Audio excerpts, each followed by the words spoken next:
hindi nila makita kung ano yung solusyon. Siyempre, ang solusyon, tanggalin yung punot dulo ng problema dito sa bansang to. And that is, mag-resign na si Bongbong Marcos. So, huwag na natin patagalin, partner. Yes. Okay, tawagin natin ang isang maisog. Walang iba Kundi si Joey Cruz. Alapakan po natin si Ma'am Joey Cruz.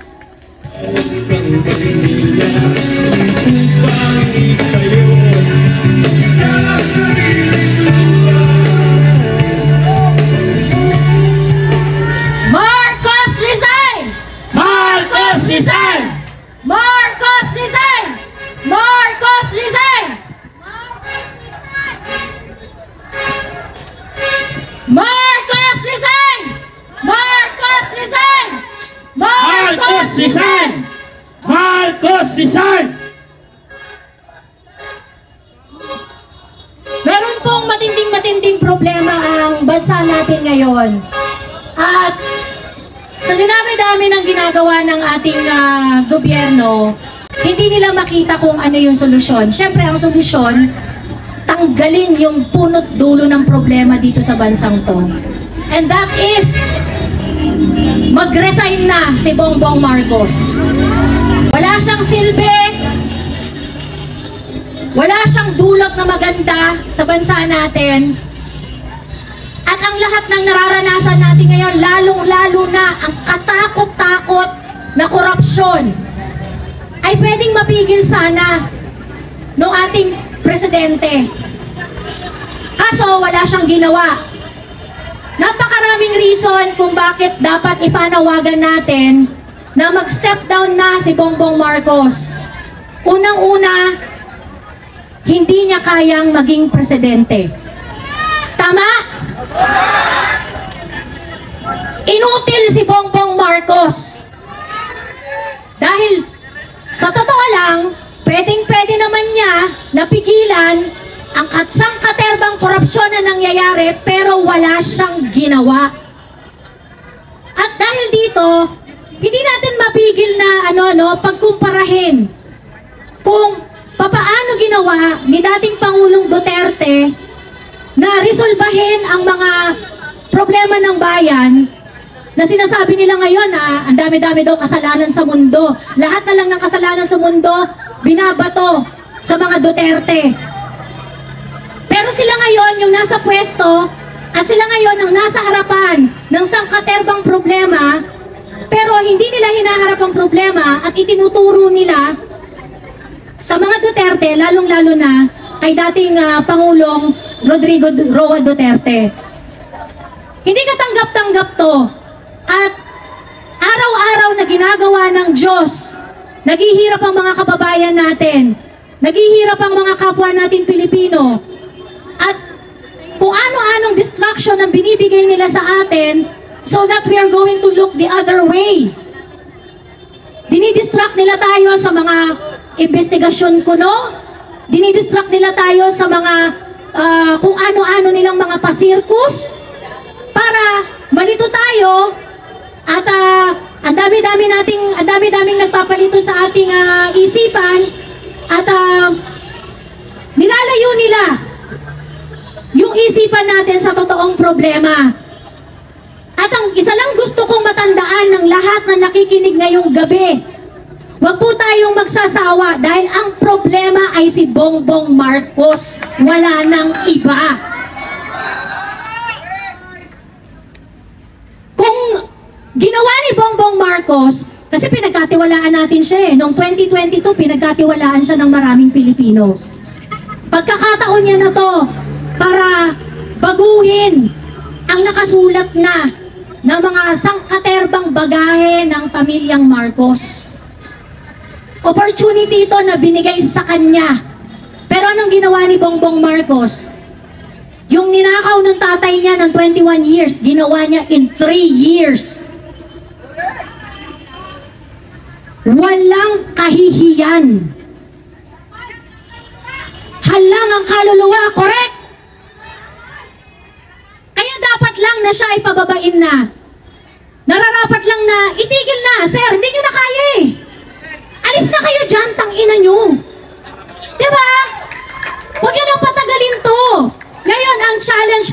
natin, sa atin na nakakakita ng totoong problema, hindi bayad ng CIA, hindi bayad ng NED, mga lahat na lang dito, nagpunta kayo dito out of your own volition. Sarili ninyong pera, pinamasahe nyo papunta dito, tama? Tama! Huwag tayong titigil kasi hindi naman sila titigil sa pangungurakot eh. Huwag Tama! tayong panghinaan ng loob kasi hindi naman titigil yung mga yan, makakapal lang mga mukha ng mga yan. Huwag tayong mapagod ipaglaban ng kinabukasan ng mga anak natin, ng mga bagong darating na mga Pilipino. Huwag tayong mapagod na isigaw ang mga bagay na gusto nating para sa bayan natin. Huwag tayong mapagod na mangarap para sa bayan natin nang hindi na iimpluwensyahan ng kahit sinong banyaga. Tayo yung legit, tayo yung totoo na nandito, na sumisigaw ng sarili nating boses para ipaglaban ang bayan natin. Hindi tayo bayad ng NED. Hindi tayo bayad ng CIA. Pilipinas lang yung nasa puso natin. Tama? Tama! So, wag po tayong magsawa. Isigaw at ilaban ang bansang Pilipinas. Ubusin natin ang lahat ng korap. Ubusin natin ang lahat ng mga nanggagahasa sa ating bansa. At sana sa mga susunod pa ng mga araw, magtiyaga po tayo, mag-invest po tayo para sa kinabukasan natin. Yayain po natin ang mga kaibigan natin, kapamilya natin. Kailangan nating magkaisa at ipakita kung gaano tayo kadismayado dito sa gobyernong ito. At yung araw-araw po na lumilipas, yung pag-delay nila sa investigasyon, yung kanilang paggawa ng excuses, tandaan po ninyo, yung investigasyon na pinapahaba nila, hindi yung investigasyon para makakuha sila ng mga impormasyon laban sa mga magnanakaw. Nagtatago na yan. Yung mga nanakaw nila, nililigpit na nila. Kaya mas maigting dapat ang panawagan natin. Habang pinapatagal po natin ito, lalo nilang naibabaon yung kanilang mga ninakaw, tinatago nila para hindi na natin makita. This is an urgent call. Dapat po, lumabas na po tayong lahat sa mga nakikinig dyan sa social media. Kailangan po natin kumilos na. Iparating po natin dito sa gobyernong ito, hindi na tayo masaya. Naghihirap na po mga kababayan natin. Hirap na ang mga Pilipino.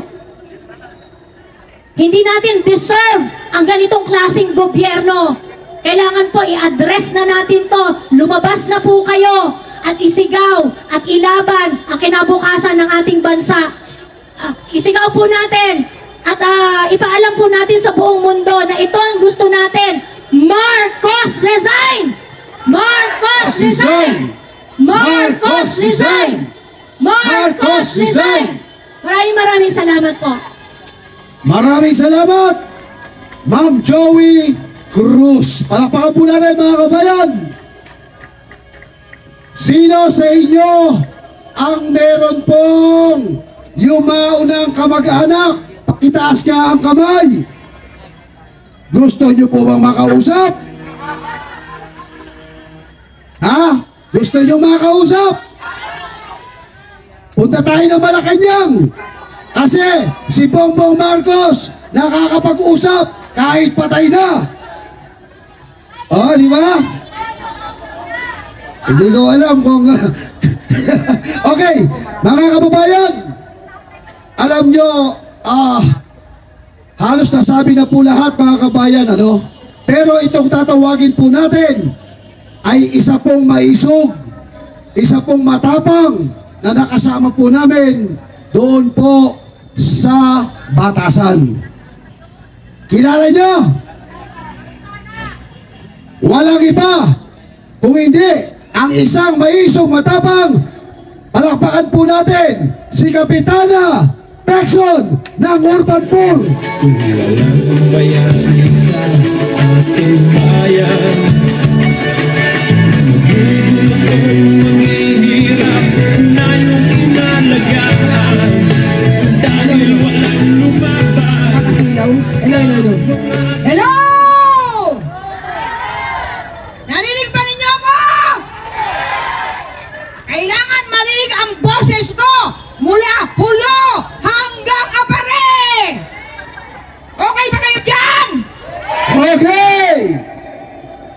So, unang-una, medyo konti na kasi boses ko natitira. Magmula pa doon sa Bata sa Pambansa, hanggang doon sa Liwasang Bonifacio, hanggang doon sa Mendiola. Kaya, iibahin ko naman ang aking mensahe ngayong gabi. Okay? Okay! Today is a gift to each and every one of us. Bakit nabanggit ko yon at nasabi? Dahil tonight is not an accident. Kaya nandito tayong lahat. There is a plan of God sa lahat ng mga Pilipino. Lalong-lalo na yung mga nandito ngayon. Okay ba kayo dyan? Mabuhay ang Pilipinas! Sa buong mundo!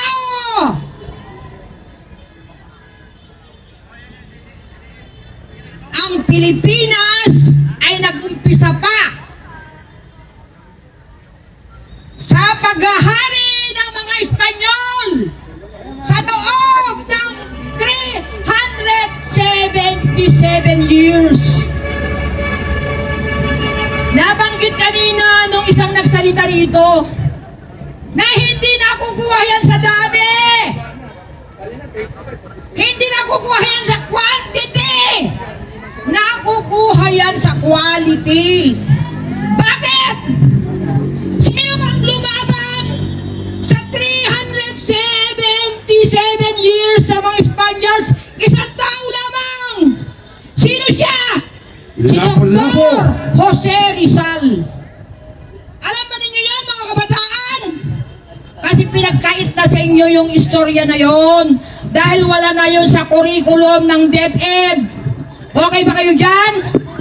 Si Jose Rizal ay lumaban para makalaya tayo sa mga Spaniards at binili tayo ng Amerika sa loob ng 48 years.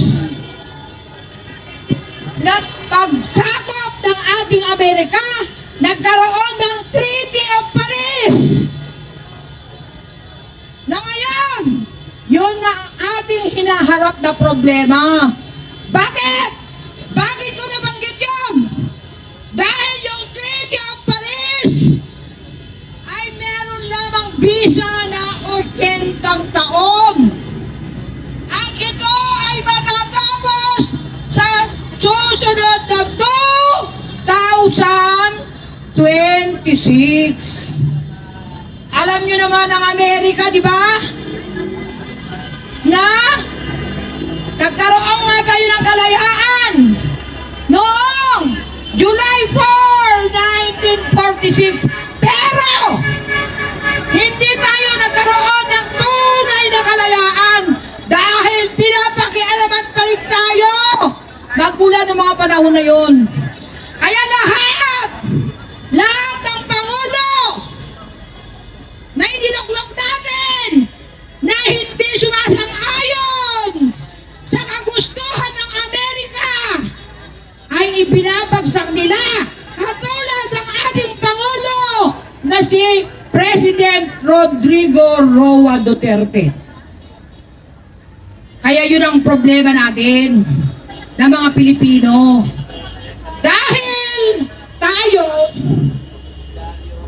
ay nabudol noong 2022 ni Bongbong Marcos. Isa ba kayo nabudol? Isa ko sa nabudol. Kaya nandito ako ngayon para bawiin ko. Bawiin ko marinig mula Pilipinas at sa buong mundo na si Bongbong Marcos na pinili natin maging Pangulo ay hindi siya karapat-dapat na maging Pangulo ng bansang Pilipinas. Bakit? Bakit hindi siya karapat-dapat? Dahil siya ay adik. Ano ibig sabihin ng adik? Hindi lang ang adik sa korupsyon. Siya rin ay adik sa droga.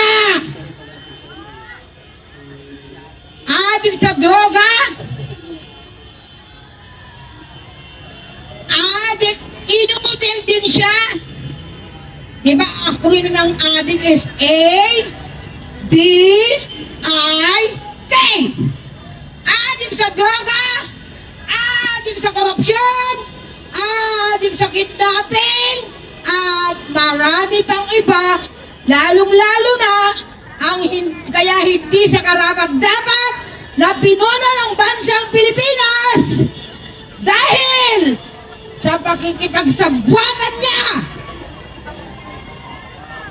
sa Amerika, na kung saan hindi ba nyo alam ng Amerika noong October 2, 2025, taong kasalukuyan, bagsak ang kanilang economy. So yun ang dahilan kung bakit nag-i-interest sila na maipasa uli o pumayag si Bongbong Marcos para ma-extend yung Treaty of Paris na magtatapos sa susunod na taon. At alam ba ninyo, magmula nung umupo si Bongbong Marcos noong 2022, dahil sa pakikipagsabwatan niya sa Amerika, dumami na ang bases natin sa Pilipinas. Nag-umpisa silang maglagay sa Kalayaan Island. Kung noong 1998, binalaya sila dito, naiwan na yung Subic, naiwan na yung Clark, naiwan na yung Cavite. Ngayon, halos 35 bases na meron sila dito. Dahil papayag ba tayong mga Pilipino na mangyari yung nangyari katulad ng Ukraine? Papayag ba kayo na milyong-milyong Ukrainian ang namatay? Hindi tayo papayag! Dahil yun din ang plano nilang mangyari. Dahil gusto nilang makuha pa rin yung pinaka-powerful na bansa sa buong mundo. At ang number 1 nilang kalaban ay China. Kaya hindi tayo papayag. Gagawin tayong sardinas. Gagawin tayong sacrificing lamb. Dahil sa ngayon, ang Amerika ay sunod-sunuran ang ating presidente Bongbong Marcos sa pakikialam din ng CPP-NPA. Alam nyo naman, ang mga CPP-NPA, saan pa nabubuhay yung mga yan? Saan pa kumukuha ng pondo yung mga yan? Namatay na yung leader nila, si Jova Sison sa Netherlands. Kung saan nila dinala si Rodrigo Roa Duterte, doon rin nila dinala para hindi makakilos. Para sa 2028, kung hindi tayo magkaisa, umpisang gabing ito, kung wala tayong gagawin, mangyayari ang kanilang mga hindi magandang plano sa ating bansa. Ay ang inyong lingkod, nandito ako sa inyong harapan ngayon. Nakikiusap ako na lahat ng mga Pilipino, hindi lang natin i-share yung mga nasa Facebook, kundi gawin natin in action.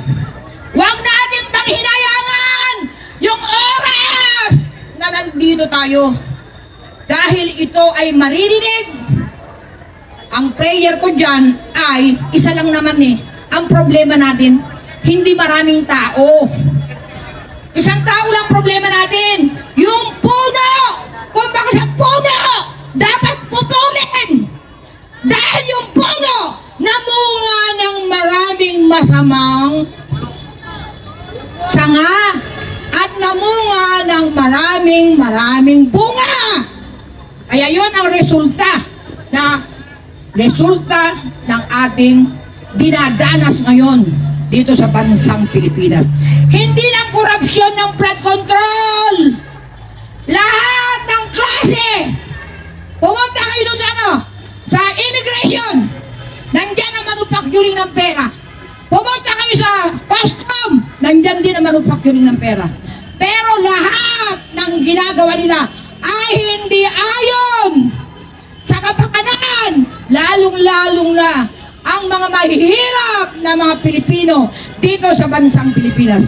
Kaya sa inyo pong lahat, magkaisa tayo, hilingin natin na ibagsak na, mag-resign na. Kung hindi man mag-resign yung Pangulo natin, na ang sabi ko dyan, ang acronym dyan, ADIC. ADIC sa droga, ADIC sa kapangyarihan, inutil, at kidnapping, at lahat na ng masasamang mga gawain ng isang Pangulo dito sa bansang Pilipinas. Maraming salamat at magbuhay tayong lahat mga Pilipino. Maraming salamat, Chairman Pekson ng Urban Poor. Okay, 30 minuto na lang mga kabayan. Nakikita na ho natin si Meow Meow Meow Meow. Excited na ba kayo? Hindi marinig eh. Excited na ba kayo? Gusto niyo na ba makita si Congressman Kiko Barsago? Oh, kalma lang kayo. Muli, pakinggan po natin ang La Piera Band.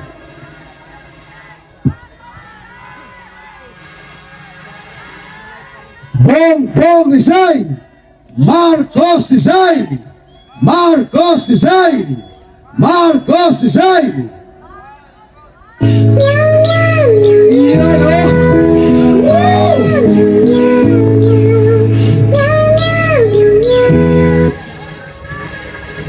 Marcos Design, Marcos Design.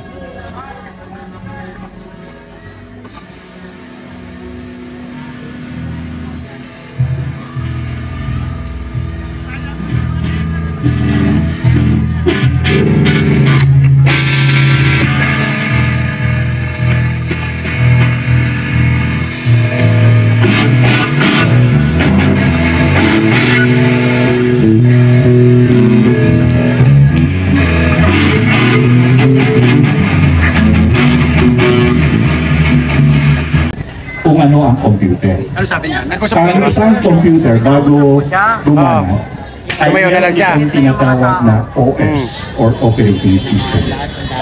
Ang operating system na ito ay kinakailangan at lubhang mahalaga sa isang computer para ito ay magamit, upang ito ay magbigay ng kanyang dapat ibigay sa atin. Subalit merong isang problema. Kapag ang operating system ay na-virus, ang operating system na ito ay hindi gagana. Ang kalalagayan ng ating bansa ay katulad ng isang computer na kung saan ay tinamaan ng virus.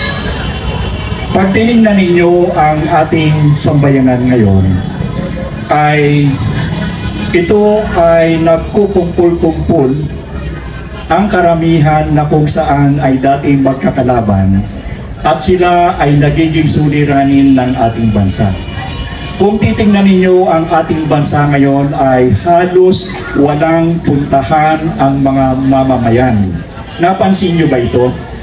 Halos wala na tayong puntahan. Bakit?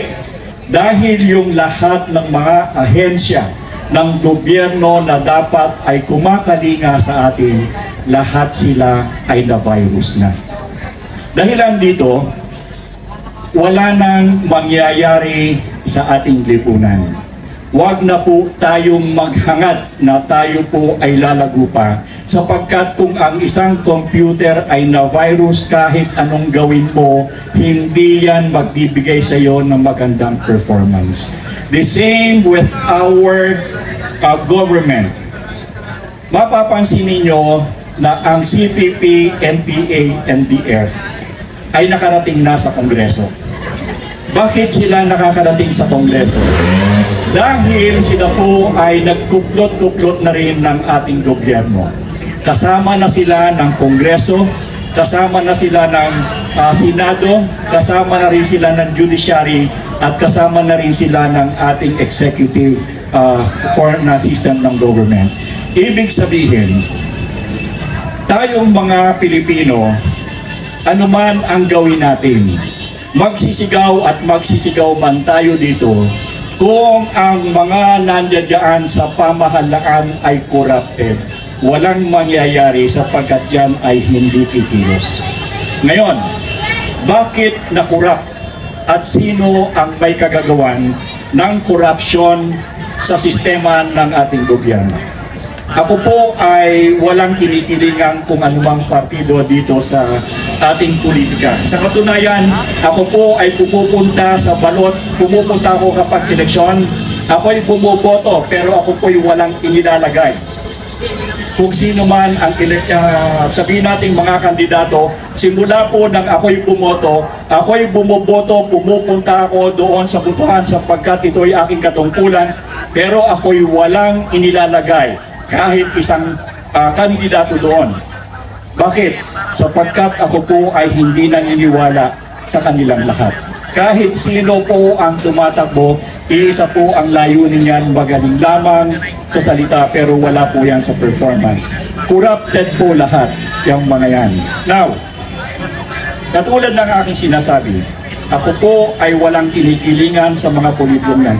Pero kaninang umaga, ako po ay nagbabasa ng subthread at meron akong nabasa. Ang sabi po ay ganito. Ang sumulat ay si Baste Duterte. Ito ang kanyang sabi.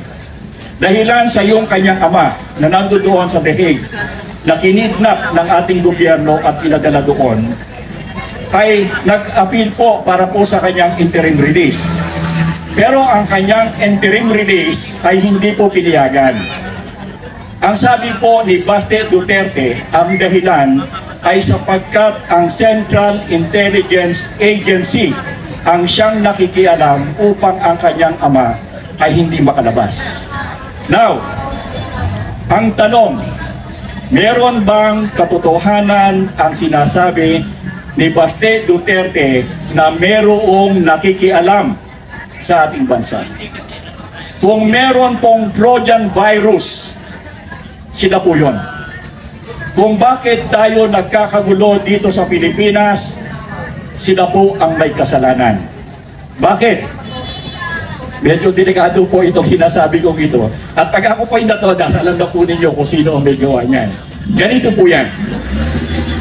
Meron pong tinatawag na hegemony. Ano po ang ibig sabihin ng hegemony? Ang Amerika ay isang superpower. Ito pong Indo-Pacific, sila po ang naghahari dito. At ito pong kanilang paghaharing ito ay ngayon ay nasa-challenge ng China. At ito pong mapapansin ninyo, itong tinatawag nating West Philippine Sea, ito po ay daanan ng mga barko ng komersyo. Ngayon, kapag nakuha ng China ang Taiwan, masasakal ang komersyong ito. At ito ay hindi papayagan ng Amerika sapagkat malaki ang mawawala sa kanilang negosyo. Dahilan dito, wala namang land base ang mga Amerikano. Meron silang mga tinatawag na aircraft carrier pero wala silang land base. Kaya ang land base na kinukuha nila ay ang Pilipinas. Dahilan sa pwede nilang ilagay dito yung kanilang mga kagamitan, pwede nilang ilagay dito yung kanilang mga tauhan na kung saan ay meron tayo. Ang tawag dito ay EDCA. Noong una, ang EDCA ay 4 lamang. Tapos sumunod, ang alam namin ay siyam. Pero ako'y naniniwala ngayon, hindi lamang ito'y siyam. Ako'y naniniwala ito'y mahigit na 20 na. Ipinagbabawal ng ating konstitusyon ang paglalagay ng nuclear weapon dito sa ating bansa. Pero nung nagkaroon ng parang war game dito sa Pilipinas, naglagay sila ng Typhoon nuclear missile dito at ang sabi nila, August last year ito'y kanilang aalisin. Hindi po nila inaalis hanggang ngayon dito. Ito ay paglabag sa atin pong saligang batas, pero ang tanong, bakit ito pinapayagan? Bakit hanggang sa kasalukuyan ang mga nuclear weapons na yan ay nandito pa. Sino ang pumapayag? Bawal sa ating konstitusyon sapagkat tayo ay nuclear-free nation.